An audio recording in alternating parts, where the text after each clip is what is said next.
Greetings, unsettled souls.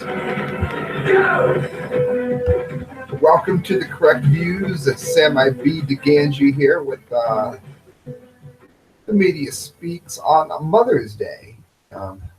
Fortunately, my mother is not with us, so I'm going to dedicate the show to her. Died, I think it's 4 years ago now. She beat sepsis once and then got it again. And I'm really not afraid to say on air as people trickle in that if you trust your loved ones to the West Branch Nursing Center, you may want to think twice about that. That's for certain. There is a glimpse of what is to come. That is my mother there, who I'm dedicating the show to. In case you don't know, this show is listener supported, and I'm stalling for a second while more and more listeners come in. But at the same time, I really do want to say something about Mother's Day. So I guess I'll use the time here that people trickle in. 135 always ends up meaning 140 to someone. I think it's important if you are, with your mother or whatever, to let her know that you remembered the day. I've talked to a number of people today that have said they didn't call their mom, or I haven't talked to my mother in years. I always wonder about that. I get to give some good news here. I want to invite you to read my article that was published in Blasting News about the obituary show. Now check out this T-shirt. It looks like a normal, like growly, snake, whatever kind of shirt. But look real close, and you can see that there's faces in all of the letters, all of it, and the green in the back is the same way. One of the coolest T-shirts I've ever seen. All right, guys. If I stall anymore, I have no listeners. So happy Mother's Day for those that it is happy for. And we're going to go on to get some dunce cap happening. For those of you that don't know what's going on, and we cover the stupidest stories of the month. Our leaders, the people around us, our fellow citizens, those who, no matter how much we screw up in life, and believe me, friends, you are listening to one screw up even now. Trust me, it makes you feel much better about yourself. My wife and I would always watch fail videos before we go to sleep because it would remind us that there are people in the world dumber than us. Listen to this: smoking gun. Police ID suspect who wore the world's worst disguise during a game shop robbery. Now look. Wow, just look at the image here where my cursor is. You can see the man's face. Plus, he's as big as a bull moose, so he's going to stand out. This is just priceless. Look at this. He was arrested on a pair of felony charges and booked at Camden County Jails, being held without bond as of 4/20. How appropriate. Make sure you watch the 420 show if you didn't. My fictional buddy Puff does a great job. Georgia police have identified the man who burglarized a game shop store while wearing the world's worst disguise. What was it? A plastic wrapping used to package water bottles. Cops report that Kerry Hammond Jr. is wanted in connection with last Friday's burglary at the video game store at St. Mary's in city in Georgia. Investigators allege that the brilliant, mind-blowingly rocket scientist kind of smart 22-year-old Hammond sought to hide his identity by wearing a plastic wrapping around his head. But Hammond, who is 6'1" and weighs 275 whopping pounds, did a poor job of obscuring his face. As seen in video surveillance stills released by police, a distinctive tattoo on Hammond's right forearm can also be seen in the security video. Now you see what the Dunce Cap of the Month award is, right? He was last spotted driving a white Ford 2006. So basically, he was dubbed the Big Dasani by one Georgia wag, and he is seen below the mugshot snapped after a prior arrest. Of course, the update on that is that they caught him. So he grabbed a plastic bag that you could see through that said Dasani. Moved the Dasani so that he could see out of it with a tattoo showing, weighing 275 pounds. And I'm willing to guarantee, even though I didn't say it, I'm willing to guarantee that he has shopped there before. I bet you he's a regular customer. Friends, the DUNCE cap of the month, that's what we do, and we ain't even to the winner yet. We're going to keep going. Remember the story we did about banning knives? Look up the correct views, ban knives. We've joked about it for years on this show. Well, it would take somebody as dumb as Mayor Khan to actually do it, but according to the Daily Wire, he declares intense new knife control policies to stop the epidemic of stabbings, because we all know that with all the shootings we've seen in London, that the gun ban has worked so very well to stifle the gun violence there. So we're going to ban some knives, and then the knives will be banned. And one of these days, they're going to ban heroin so that people quit using heroin. Oh, the Invisible Man just told me that heroin's already illegal. So, okay, I'm sure that worked. Anyway, they're probably going to ban crack.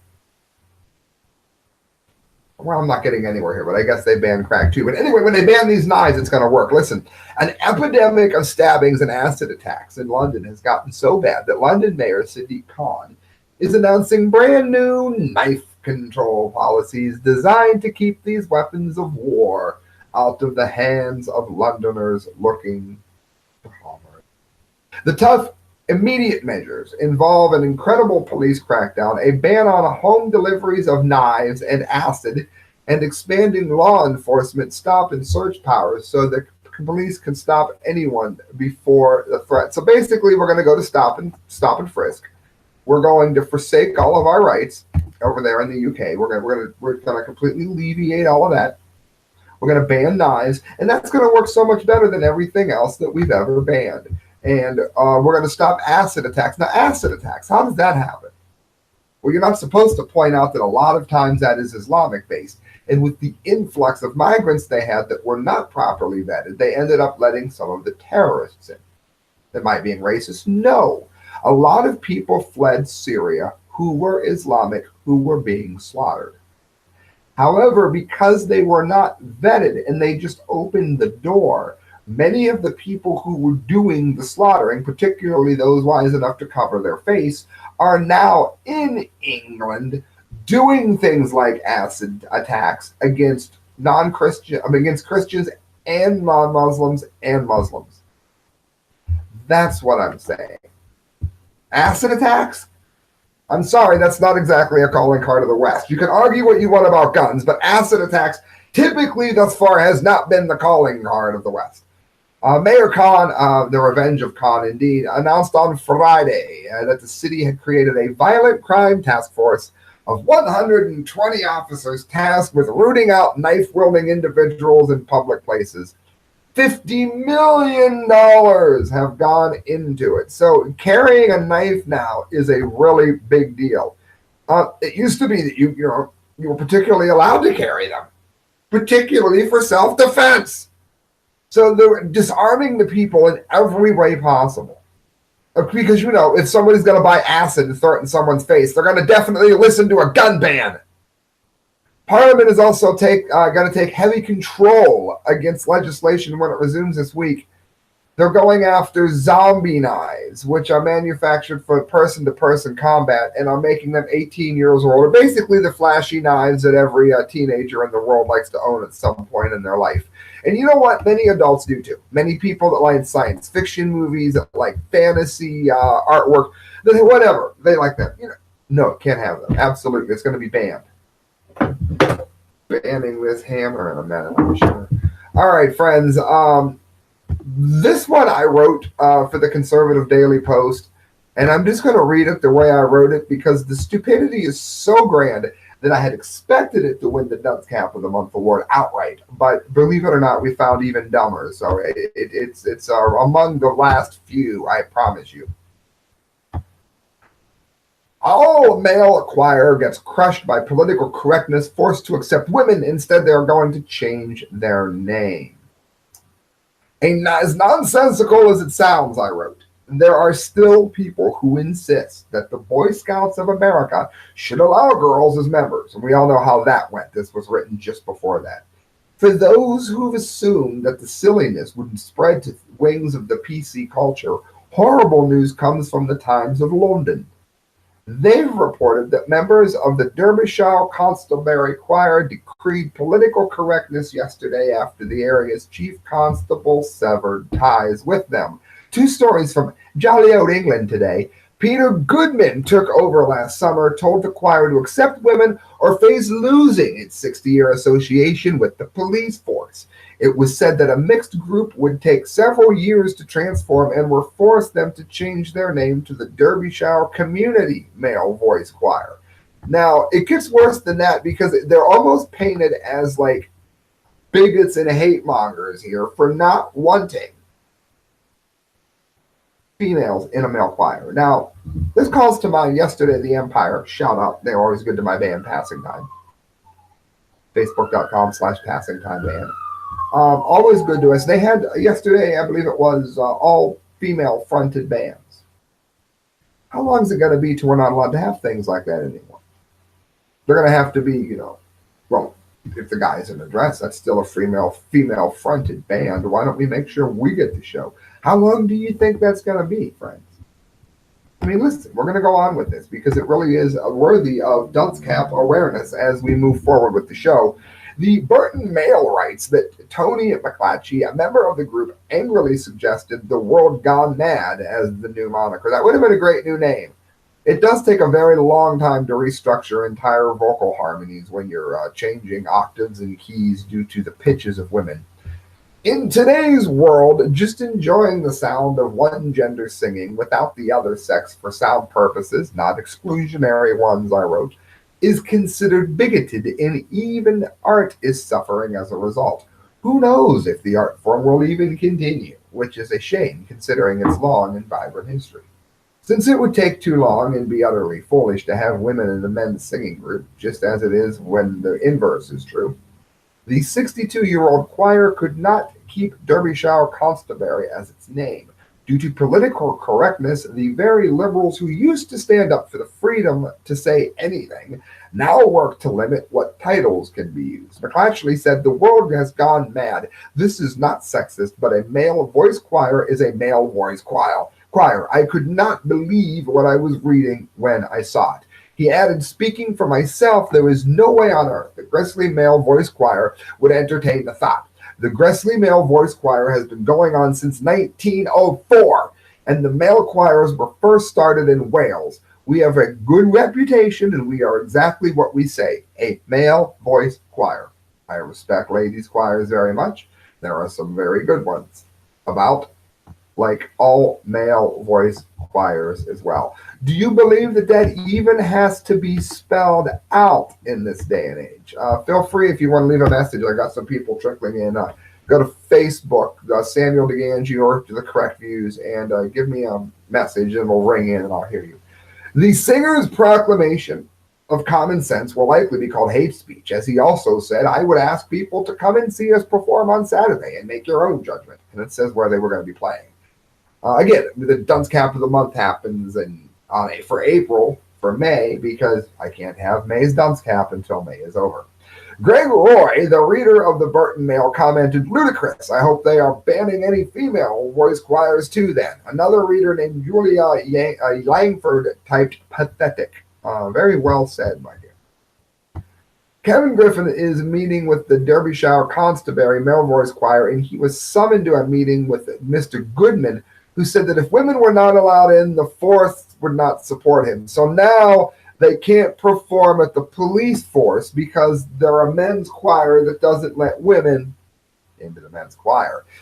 Bear in mind, no financial help is given from the Derbyshire Constabulary, and the vocal group has raised €750,000 for different charities. Well, that's going to go the way of the dodo bird now, isn't it? Political correctness is actually making it harder for those in need to get the funds that could help them in any number of ways as the society in the West becomes unhinged. The whole supposed mindset of the PC snowflake is to help people, the opposite of what is taking place here. Chief Constable Peter Goodman declared, "We are an equal opportunities employer, and we are committed to having an organization where there are no enclaves where people from different backgrounds cannot go." This is ridiculous. This isn't a bathroom, it's a choir. Don't get me started on that either. When he fails to understand is that what he fails, I can read, is that the group would only be discriminatory in nature if ladies were somehow barred from forming a similar group. What Goodman speaks about is not inclusivism, but rather fascism. Blind to this clear truth, Goodman also said, we need to represent our communities in every aspect of public presence.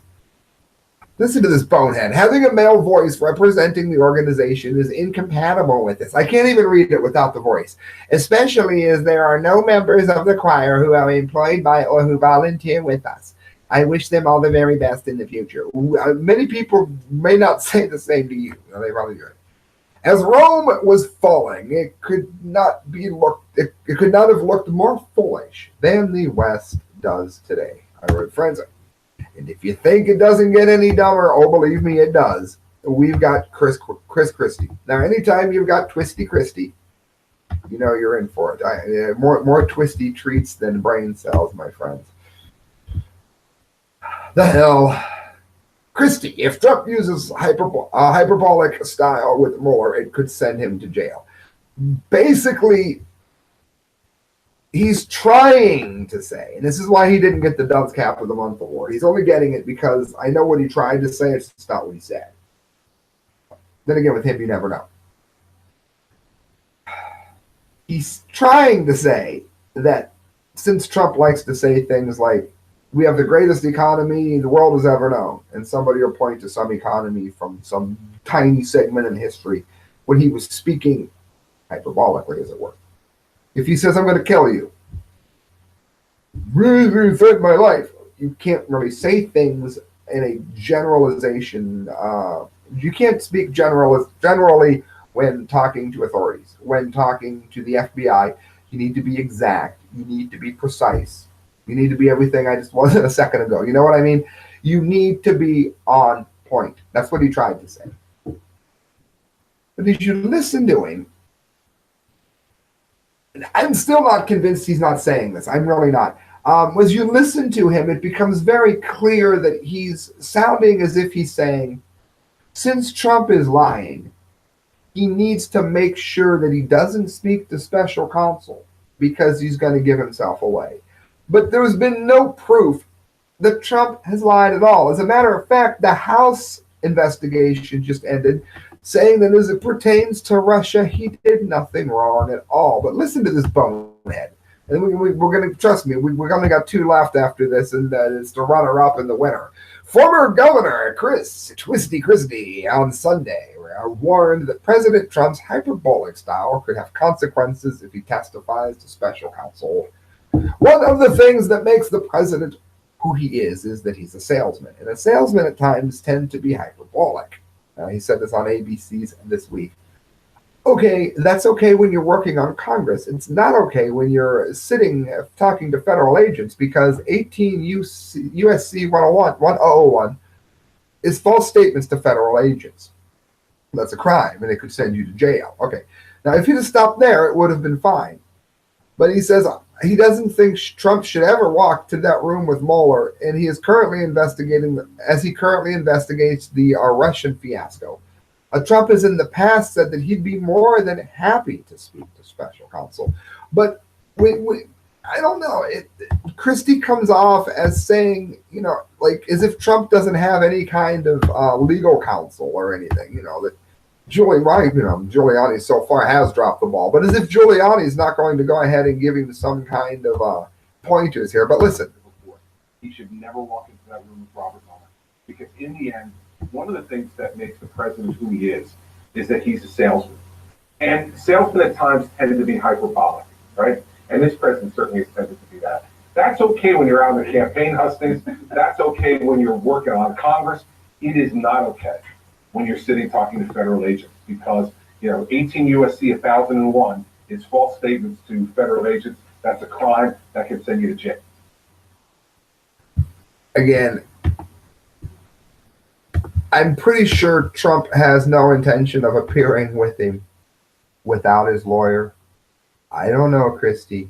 Call it a hunch.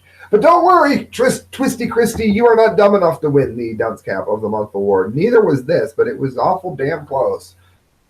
Friends, if you're going to use somebody else's urine to pass a urine test, hey, we all have our vices. I get it. How many people listening to this? Again, hit me up on Facebook, The Correct Views, Sam DeGangi, Digangi, a ring in my message if you wish to be on the show. How many people thinking if you're going to use somebody else's urine, maybe it should be, I don't know, clean urine? Told you, friends, it's the Dunce Cap of the Month Award. St. Clairsville. Oh, hold on. Now I got to go back to my. I got clicker happy. St. Clairsville, Ohio. I've got my. I'm in Ohio myself here, so this is not all that far from me. As I try to get the damn site to come back up. The woman used, as I try to find this. Now look at that. It just vanished. Did they take the article down? They used tainted urine, literally, dumb enough to use tainted urine. And she wound up in prison. I cannot get the story to come up now, which is hilarious to me. But she used tainted urine and then wondered, I'm going to try to find it real quickly, wondered why she ended up arrested. And she is in prison. It didn't even say jail. It said prison. Let me type this in here real quick.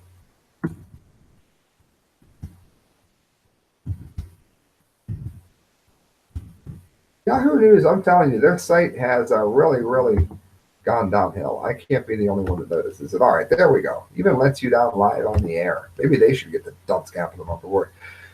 An Ohio woman might want to ask some questions if she tries to borrow someone's urine again to pass a drug test. WTOV-TV reports the 24-year-old Kiana Wallace was sentenced to 18 months in prison on Monday in eastern Ohio's Beaumont County after submitting a borrowed urine sample that tested positive for drugs. Way to go! Wallace pleaded guilty earlier this month to attempted tampering with evidence.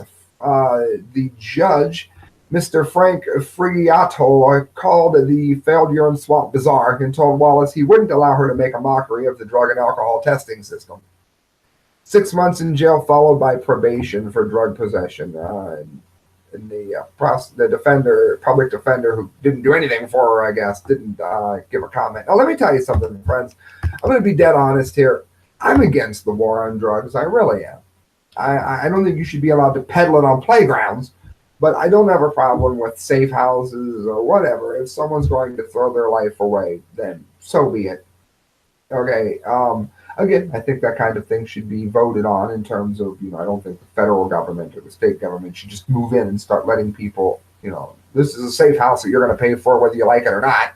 It's still our tax dollars. But the bigger scheme is I'm not against legalization. People can make their own decisions. And in countries that have done this, you see a lot less crime, you see a lot less violence. But not here. Here we have stupidity, and here we have, God help us, the Dunce Cap of the Month Award winner.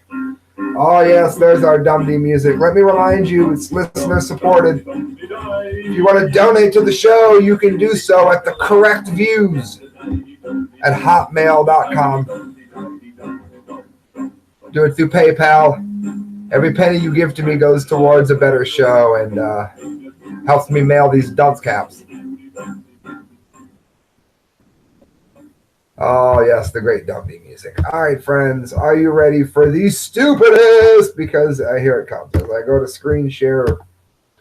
Holy Cross theology professor says Jesus was a drag queen with queer desires. Now, before we even start, those who are Christians are already outraged. I'm not going to address you. I'm a Christian. I think it's stupid too. But I want to address it from a historical vantage point. What is known about Christ, even apart from the Bible, according to Josephus, for those of you that don't know, Josephus is not a book in the Bible. He's a historian. According to Josephus, a number of facts are listed. Rose from the dead, had followers that they blamed, I believe, for the fire in Rome. I think that's verified by Josephus. Don't you think if he walked around in a dress, the historian might have mentioned it? How many historians do you know of that live today that, if they're writing about anyone, would not have written down that they were a cross-dresser?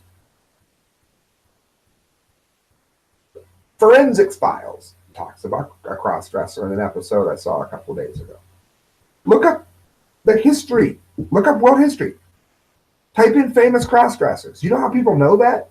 Because historians wrote that down about them. That's how we know the disgusting things that leaders like Caligula did.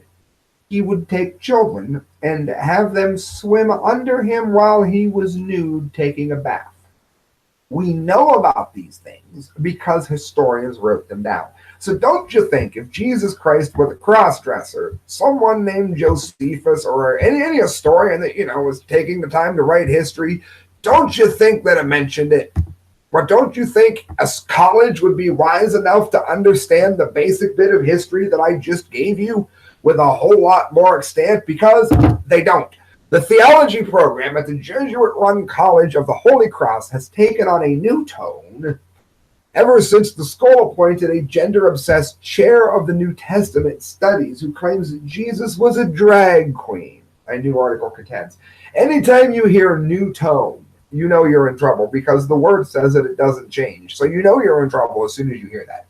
Writing in the Fenwick Review, Eleanor Riley of the Holy Cross class of 2018 argues in a March 26th article that Professor Tatswang Benny Liu's unconventional readings of Scripture have brought a new theological presence to the Holy Cross. Well, I can take a crap in your Easter basket. That's not bringing you a new aspect to your candy. And that's exactly what this is doing to historical Christian teachings. Letting the facts speak for themselves, Ms. Riley suggests that a centrality of sex and gender to this way of thinking about the New Testament significantly colors the way that Professor Liu presents Jesus Christ to students at the Catholic Church. The point is, it's not factual.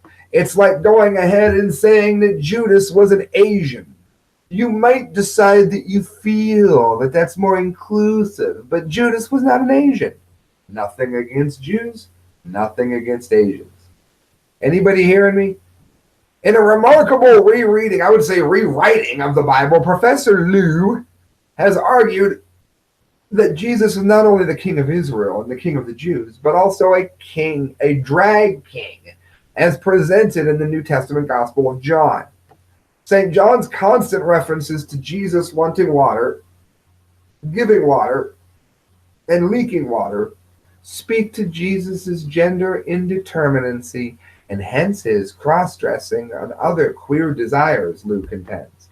Now, again, you also have to remember that we have historical proof that Pilate killed Christ. We covered that on the show recently. So, when they were labeling, why should we kill this man? Again, cross-dressing was illegal in the first century. Why should we kill this man, right? Why? Don't you think they would have mentioned he likes to dress in a dress? Don't you think they would have said that he likes to wear bangles and look like a girl so that they would have had a reason to kill him instead of having to go through everything that they did and hustling him around to 3 different courts, oftentimes in the middle of the night? They went through all that work to hold court in the middle of the night, which wasn't common, in case you don't know that. It's no more common than it is today. And yet, they didn't mention that he liked, to dress in women's clothing. Reading everything through the lens of gender, Professor Liu finds sex in the most unlikely places in the life of Jesus. The episode of Jesus washing the apostles' feet at the Last Supper, for example, is suggestive, like a literary striptease, and even seductive, because it shows and withholds at the same time, he claims. Yeah, Liu, that must be it. Even though he describes it as being one's servant and humbling oneself to the most, because people often wore sandals and had no socks, it was considered a lowly task. A Liu here, in lieu of the facts, has missed it. In the Gospel of St. John, it makes clear that Jesus is a Jew, but is less clear about whether Jesus is a biological male. Good Lord, yeah, it just says he all the time. In passages that could be considered blasphemous to devout Christians, Liu eroticizes Jesus' relationship with his disciples and even God the Father, and said that Jesus himself needs others to come cum with the Father. Told you, dunce cap of the month, friends. What I'm suggesting is that when Jesus' body is being penetrated, his thoughts are on his Father. He is, in other words, imagining his passion and experience as possibly masochistic, a sexual relation with his own Father. Oh, yeah, oh, that is beautiful. Moreover, the position and prestige while accompany an endowed chair in religious studies testimony, said Miss Riley. He continues to be held as an example and a bold successor that learned and discerning tradition of the Catholic and Jesuit Holy Cross. All right, friends, it's time for you to see what they're getting. First of all, I'm going to show you the hat. Then I'm going to show you the award. Now, I'm probably mailing these out next month. I'm going to mail them 2 at a time. But, friends, I mean, you can't make this up. You simply cannot make it up. Here you go. Dunce. Okay, first of all, she came out looking a little bit like cross between a Betty Boop and Alice Cooper, but it happened. There, my lady crucified, and it says, "This isn't how it happened." You can read that, right? Not then. So I'm reading it to you. Have you not been warned about what happened to those who take away or add to this? Revelations 22:19. My attempt at drawing a Bible. And my devil came out really cool. I like how you teach. All right, that's going to get mailed to them. And my printer died. So as soon as, actually, I threw it out the window of the car because it died and I couldn't do anything with it. Oh, yes, screen share. If my screen will share. Gotta love Google. You never know. It's always 50-50. This is what they're getting. The Dunce Cap of the Month Award. There's that cross-dressing teacher, wannabe Jesus person. The Dunce Cap of the Month Award. This one goes to the rather foolish leaders at the Jesuit-run College of the Holy Cross who parades around a man who implies that Jesus Christ was a drag queen. While freedom of speech exists for us all, to actually give such a mindless notion time in a classroom when it is based in no way on actual history or reality is a teaching travesty. For failing to understand that easy-to-grasp fact and for catering to an agenda of the PC crowd, you win the Dunce Cap of the Month Award, wear it well, for you have certainly earned it. And then I put the address at the bottom. Yes, I saw the typo. I'll fix it before I print it. Friends, that's your show. Thank you so much for tuning in. Thank you so much for donating at the correct views at hotmail.com through PayPal. And thank you for hitting share. Good night. God bless. And hey, happy Mother's Day to all of you who have, real mothers, not Jesus or the mother. Happy Mother's Day.